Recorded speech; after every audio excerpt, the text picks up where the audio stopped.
이승만과 제주 4.3 학살, 남로당의 도발과 이승만 정권의 초토화 작전 국가폭력의 실체와 팩트체크. 안녕하세요. 제주 4.3 사건을 바라볼 때 보수 진영 일각에서는 남로당의 무장, 반란을 진압한 정당한 공권력 행사라는 단편적인 프레임을 앞세우곤 합니다. 그러나 역사적 기록과 대한민국 정부의 공인 진상조사 결과는 전혀 다른 진실을 말해줍니다.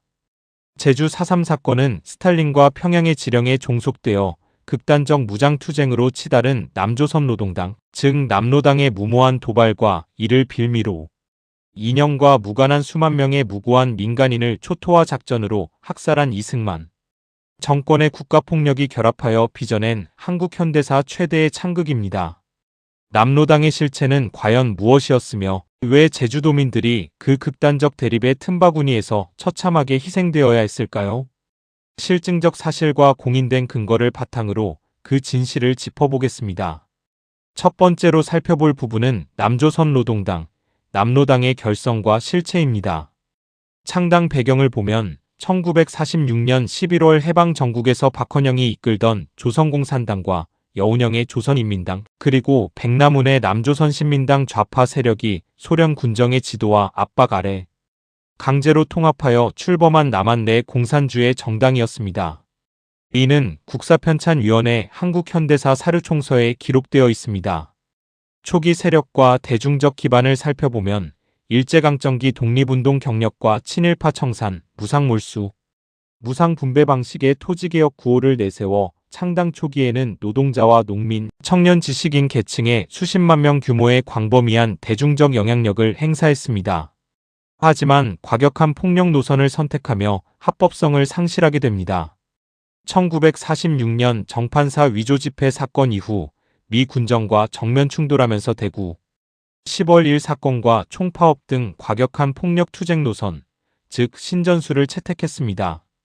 이로 인해 미 군정의 강력한 탄압을 받아 박헌영을 비롯한 수뇌부가 월북하거나 지하로 숨어들면서 정상적인 정당의 기능을 잃고 비합법 지하폭력 조직으로 전락했습니다. 이후 북한과의 결탁과 전쟁 도발이라는 결정적인 오판으로 이어집니다. 월북한 박헌영은 북한 정권의 부수상 겸 외무상이 되어 김일성과 스탈린에게 남침하면 남한 내 20만 남로당원이 일제히 봉기해 순식간에 통일된다는 치명적인 허위 보고로 한국전쟁 발발을 부추겼습니다. 이는 구소련 외교문서인 슈티코프 보고서와 미국 국무부 외교문서집에도 잘 나타나 있습니다. 남로당의 최후는 비참했습니다. 전쟁 중 남한 내 지하 조직은 봉기는커녕 군경의 검거와 보도연맹 학살 등으로 사실상 괴멸했습니다. 남겨진 잔당인 이연상의 남부군 등 지리산 빨치산은 토벌 작전으로 전멸했고 북한으로 간 박헌영과 이승엽 등 핵심 수뇌부는 전쟁 실패의 책임을 뒤집어쓰고 김일성에 의해 미제의 간첩이라는 누명을 쓴 채 처형되고 숙청당하며 남과 북 양쪽에서 완전히 소멸했습니다. 이는 1953년과 1955년 북한 최고재판소 판결문으로 확인됩니다. 두 번째는 제주 4.3 사건의 도화선이 된 도민의 분노와 남로당의 개입입니다. 제주 4.3 사건은 단순히 남로당이 하루아침에 일으킨 단독 반란이 아니라 해방 이후 축적된 제주도민의 구조적 분노에서 출발했습니다. 먼저 1947년 3.1절 발포 사건입니다. 제주 관덕정 집회에서 경찰 기마대에 어린아이가 치이는 사고가 발생했고 이에 항의하는 군중에게 경찰이 총격을 가해 민간인 6명이 사망하고 다수가 부상을 입었습니다. 제주 4.3 사건 진상조사보고서에 명시된 사실입니다. 이후 도민 95%가 참여한 민관 총파업이 일어났고 이에 대해 극우단체의 폭력이 뒤따랐습니다. 사건 직후 도민들은 도청을 비롯한 관공서와 학교, 직장이 참여하는 대규모 총파업으로 저항했으나 미 군정과 경찰은 제주도를 붉은 섬, 즉 빨갱이 섬으로 규정했습니다. 이북 출신 극우 청년 단체인 서북청년단이 경찰과 함께 제주로 파견되어 영장 없는 구금과 고문, 부녀자 폭행과 약탈을 자행하며 도민 사회를 극도의 공포로 몰아넣었습니다. 이러한 상황에서 1948년 4월 3일 남로당 제주도당의 4.3 무장봉기가 일어납니다. 서북청년단과 경찰의 가혹한 탄압으로 조직적 위기에 몰린 남로당, 제주도당의 김달삼 등 핵심 무장대 약 350여 명은 5.10 남한 단독선거, 반대와 반경찰 투쟁을 기치로 도내 12개 지서와 우익 요인들의 가혹을 습격하며 무장봉기를 일으켰습니다. 세 번째는 이승만 정권의 초토화 작전과 무차별 양민 학살입니다. 남로당 무장봉기 당시 핵심 무장 인원은 수백 명에 불과했습니다. 그러나 1948년 8월 수립된 이승만 정권의 대응은 무장대 색출이 아니라 제주도민 전체를 잠재적적으로 간주한 섬 전체의 초토화였습니다. 우선 5.10 단독선거 무산에 대한 정치적 보복이 작용했습니다.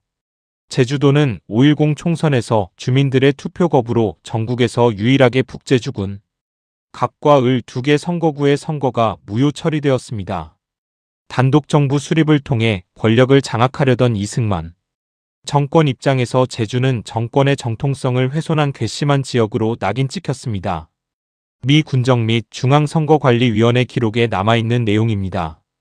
이후 1948년 11월부터 1949년 3월까지 계엄령 선포와 중상간 초토화 작전이 전개되었습니다. 이승만 정권은 1948년 11월 17일 계엄령을 선포하고 해안선 5km 밖 중상간 지대에 있는 자는 이유를 불문하고 폭도로 간주해 총살한다는 가혹한 소계령을 내렸습니다. 육군 제구연대와 제2연대, 경찰, 서북청년단으로 구성된 군 토벌대는 300여 개에 달하는 중상간, 마을을 불태우고 산으로 피신한 노인과 어린이, 여성을 포함한 무고한 주민들을 무차별 학살했습니다. 대통령령 및 국방부 훈련 기록, 그리고 미 임시군사고문단 보고서가 이를 증명합니다. 정부 공식 보고서인 제주 4.3 사건 진상조사보고서에 따른 공인된 사망 및 행방불명자는 약 2만 5천 명에서 3만 명으로 당시 제주 인구 약 30만 명의 10%에 달합니다. 국무총리실 산하 제주 4.3 사건 진상규명 및 희생자 명예회복위원회의 조사 결과 희생자의 80% 이상이 국가공권력과 우익청년단에 의해 학살당한 무고한 일반 양민이었습니다. 네 번째 핵심 쟁점은 남로당의 도발이 과연 자국민 대량 학살의 면죄부가 될 수 있는가 하는 점입니다. 보수 진영은 남로당의 무장 반란이 먼저 있었기에 진압 과정의 민간인 피해는 불가피했다고 강변합니다. 그러나 이 논리는 헌법과 법치주의의 기본 원리를 정면으로 부정하는 궤변입니다. 첫째, 무장대와 양민을 분리하지 못했습니다. 근대 국가 공권력의 책무는 범죄자와 무장게릴라를 식별해 법적 절차에 따라 처벌하는 것입니다. 수백 명의 남로당 무장대를 잡겠다는 명분으로 수만 명의 무고한 촌로와 아이들을 학살한 것은 정당한 진압이 아닌 국가의 명백한 범죄입니다. 둘째, 사법 절차를 전면적으로 유린했습니다. 군경과 서북청년단은 체포된 주민들에게 법적 영장이나 재판은커녕 신문 과정에서 무차별적인 직결 처형을 자행했습니다. 셋째, 남로당 역시 무책임한 권력 투쟁의 책임을 피할 수 없습니다. 남로당 지도부 또한 도민들의 생존권보다 자신들의 정치적 목적과 평양의 노선에 매몰되어 무모한 무장봉기를 일으켜 도민들을 참화로 밀어넣은 역사적 책임을 면할 수 없습니다. 다섯 번째, 역사의 진실과 온전한 평가입니다.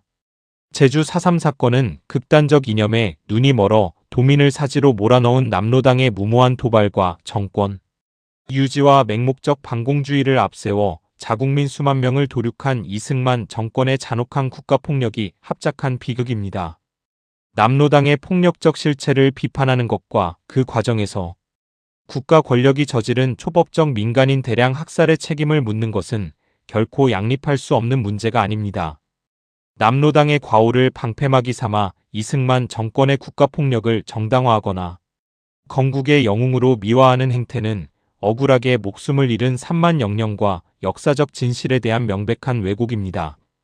오늘 전해드린 내용의 핵심 근거는 국무총리실 산하위원회의 제주 4.3 사건 진상조사보고서와 특별법, 국사편찬위원회 한국현대사 사료총서, 미국 국무부 외교문서집 구소련 기밀해제문서, 그리고 국방부 군사편찬연구소 소장, 사료와 북한 최고재판소 판결문 등 공인된 사료에 기반하고 있습니다. 오늘 이야기가 흥미로우셨다면 구독과 좋아요, 알림 설정까지 부탁드립니다. 감사합니다.